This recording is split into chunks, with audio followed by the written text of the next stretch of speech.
SC ST బడుగు బలహీన వర్గాల వారు ఎక్కువగా ఉన్న జిల్లా ఈ 100 ఏళ్లలో పేదలకు మంచి వైద్యం అందించాలని ఏ నాయకుడు ఆలోచించలేదు, వైఎస్ జగన్ తప్ప. అలాంటిది పార్వతీపురంలో ప్రభుత్వ మెడికల్ కాలేజీ వస్తుంటే ఈ ప్రభుత్వం అడ్డుకుంటుంది. పాముల పుష్పశ్రీ వాణి మాజీ డిప్యూటీ సీఎం. రైతులు యూరియా కోసం ఇబ్బంది పడి ఇక్కడ నానా బాధలు పడుతుంటే అవన్నీ గాలికి వదిలేసి ఎందుకు రాజకీయ విమర్శలు? ఏది చేతగానప్పుడు ఛాలెంజ్లు చేస్తే ముందుకు రారు, పారిపోతారు. ఎదుటోళ్ళ మీద మాత్రం విమర్శలు చేస్తారు. మేము ఛాలెంజ్ చేసాం, ఎందుకు రాలేదు ఎవరు ముందుకి? ఎమ్మెల్యే నీకే ఛాలెంజ్ చేశాను కదా డైరెక్ట్ గా, ఏం రాలేదు? అని నువ్వు చెప్పినవన్నీ అబద్ధాలే కదా. అభివృద్ధి చేయలేదు, అంత అవినీతి చేశారు, అంత సంపాదించారని మీ ప్రధాన అనుచరుడు, పక్క పార్టీయే కానీ మీ ప్రధాన అనుచరుడు ఉన్నాడు కదా, అతను ఏంటది మేమేదో భూములు కబ్జాలు చేసామని ఎంఆర్ఓకి వెళ్ళి రిప్రజెంటేషన్ ఇచ్చాడు కదా. ఏమైంది చెప్పండి? మీ గవర్నమెంటే కదా, మీ ఎంఆర్ఓలే కదా. ఏది మీ ప్రధాన అనుచరుడే అక్కడ ఉన్న వాళ్ళందరి మీద కేసులు వేసి నోటీసులు ఇచ్చి వాళ్ళు ఇబ్బందులు పెడితే మళ్ళీ ఆ నోటీసులు నువ్వే ఆపినట్టు నాటకాలు. ఎందుకు ఈ నాటకాలన్నీ? మీ ప్రధాన అనుచరుడే కదా, మీకు ఏదైనా కష్టం వస్తే ఫస్ట్ మాట్లాడేది వ్యక్తే కదా, అతనితోటి నోటీసులు వేయిస్తారు, మళ్ళీ మీరే ఆ నోటీసులు ఆపినట్టు బ్లాక్ మెయిల్ రాజకీయాలు. ఈ కురుపం కాన్స్టిట్యున్సీ లో గతంలో ఎప్పుడైనా ఇన్నిసార్లు డ్రగ్ ఇన్స్పెక్టర్లు వచ్చారా, ఫుడ్ ఇన్స్పెక్టర్లు వచ్చారా? వ్యాపారస్తులను బెదిరించడం, ఆర్ఎంపీ డాక్టర్లను బెదిరించడం, హోటల్స్ ఉన్న వాళ్ళని బెదిరించడం, షాపులు ఉన్న వాళ్ళని బెదిరించడం. ప్రతి వైన్ షాప్ లో ఎంఆర్పీ కన్నా ఎక్కువ ధరకు అమ్ముతున్నారు, 20 రూపాయలు ఎంఆర్పీ ధర వీడియోలు వస్తే ఆ షాప్ మీద చర్యలు తీసుకోకుండా ఆపేవా లేదా? ఎందుకంటే నీ మనుషులు కాబట్టి అక్కడ నిర్వహించేది, నిర్వహణ నీ మనుషులు కాబట్టి ఆపేవా లేదా? చర్యలు తీసుకోకుండా అసలు షాప్ లోనే 20 రూపాయలు ఉంటాయి, అది కూడా గుమ్మలక్ష్మీపురంలో అందరూ పేదవాళ్ళు ఉండేటువంటి మండలంలో 20 రూపాయలు తీసుకుంటే బెల్ట్ షాపులు ఎంత ఉంటుంది? విచ్చలవిడిగా బెల్ట్ షాపులు. వాటన్నిటి మీద దృష్టి పెట్టండి, కాన్స్టిట్యున్సీ సమస్యల మీద దృష్టి పెట్టండి, కానీ ఏది పడితే అది మాట్లాడకండి, ఇష్టం వచ్చినట్టు మాట్లాడొద్దు. ఎరువుల గురించి మేము అబద్ధాలు ఆడుతున్నామని వాళ్ళు ఏది పడితే చెప్పేస్తున్నారు. రోడ్డు మీదకి రావడానికి నాకట టాపిక్ అట. అవును, మేము ఎవరికి తెలియదు. నువ్వు ఎంతమంది తెలిసి కాన్స్టిట్యున్సీలో ఎమ్మెల్యే అవ్వచ్చు, 60% మందికి నువ్వెవరు తెలియదు.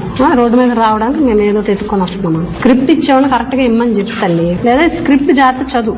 ఇచ్చిన స్క్రిప్ట్ కరెక్ట్ గా ప్రెజెంట్ చేస్తే పర్వాలే, లేదా వాళ్ళు స్క్రిప్ట్ ఇవ్వడం రాంగ్ ఇస్తున్నారో నువ్వు వచ్చాక ఎక్కడ మర్చిపోతున్నావో మాకు అర్థం అవ్వట్లే.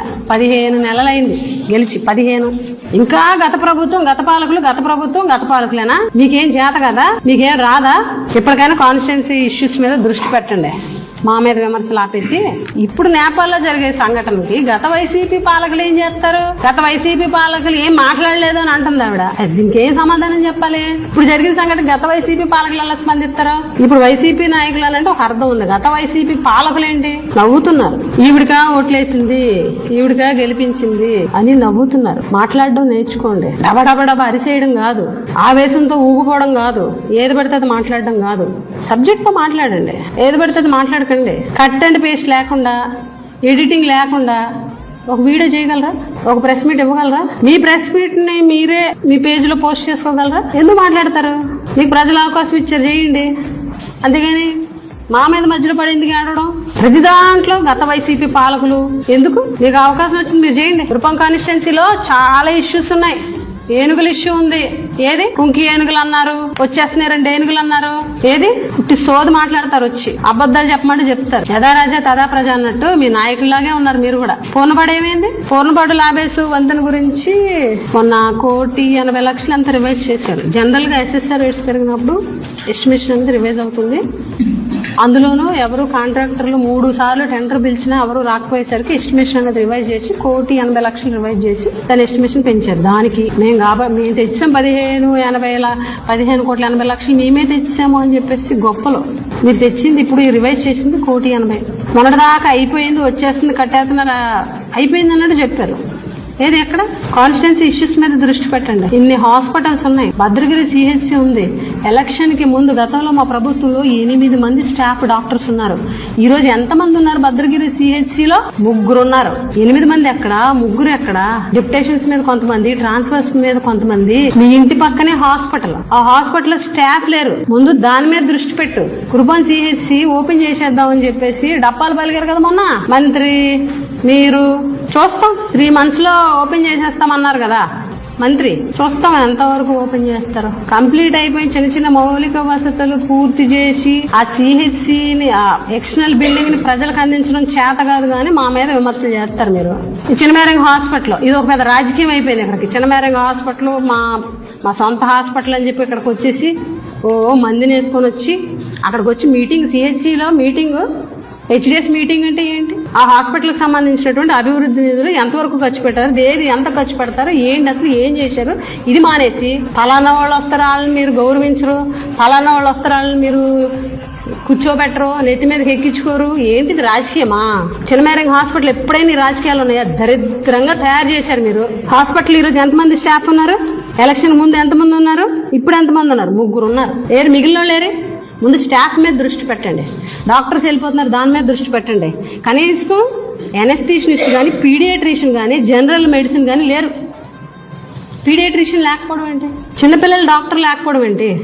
పిల్లలకి ఎన్నో ఇష్యూస్ వస్తే చిన్నమేరంగ హాస్పిటల్కి వస్తారు ఈ చుట్టుపక్కల ఉన్న వాళ్ళందరూ. ఈరోజు పీడియాట్రిషియన్ లేరు. అంతకుముందు ఎంత బాగా సేవలు జరిగాయి. ముందు వాటి మీద దృష్టి పెట్టండి. అవి చేత కాదు, ఇక్కడికి వచ్చి రాజకీయాలు చేస్తారు. ఏం చేస్తున్నట్టు మీరు? ఎంతసేపు ఆ టీటీడీ లెటర్లో ఫలానా వాడికి జాబ్ తీసేయండి, వైసీపీ జాబ్ తీసేయండి అని లెటర్లో, లేకపోతే ఫలానా వాళ్ళు అంటే పడదు వాళ్ళు ట్రాన్స్ఫర్ చేసేయండి, డిప్యుటేషన్ చేసిన అట్లకి లెటర్లో. ఇందుకే పనికొస్తుంది మీ సంతకం.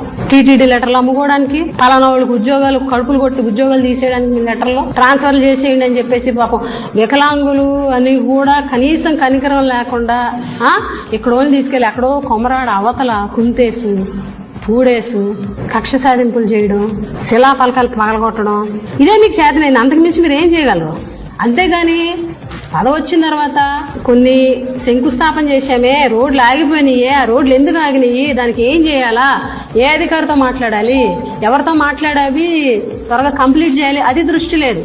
కొన్ని శాంక్షన్ చేయించారు, ఆ శాంక్షన్ చేసి కనీసం స్టార్ట్ చేయలే, కొబ్బరికాయ కొట్టలే. అదెందుకు కొబ్బరికాయ కొట్టలేదు, అవెందుకు స్టార్ట్ చేయలేదు? కొన్ని ఫారెస్ట్ క్లియరెన్స్ లేవు, కనీసం ఫారెస్ట్ క్లియరెన్స్ చేయడం చేత కాదు.